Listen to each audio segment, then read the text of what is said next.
Isang araw ay may isang lalaki na naglalakad dala ang isang balde at sawa. Sa kanyang paglalakad ay nakakita siya ng isang butas. Huminto siya sa paglakad. At nakita niya na may tubig sa loob ng butas na iyon.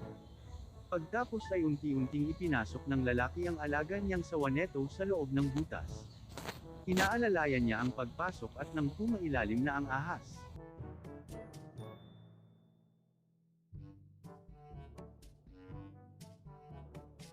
Mga ilang minuto ay gumagalaw na ang tubig. At may lumabas na isang pirasong isda.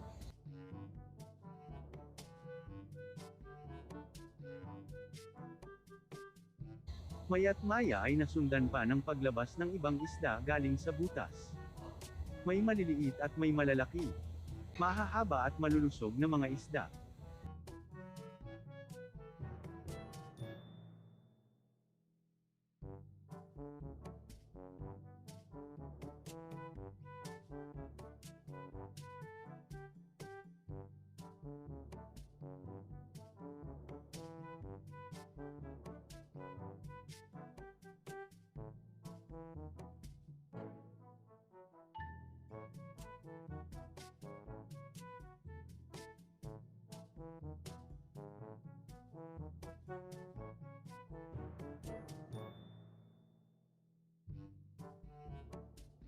Sa dami ng nahuli ay halos kalahati ng balde ang dami ng isda.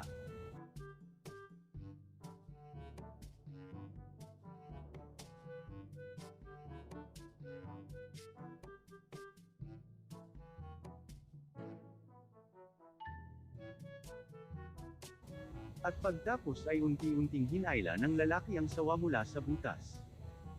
Matapos suriin ang ahas ay naglakad na ang lalaki palayo dala ang ahas at ang isda.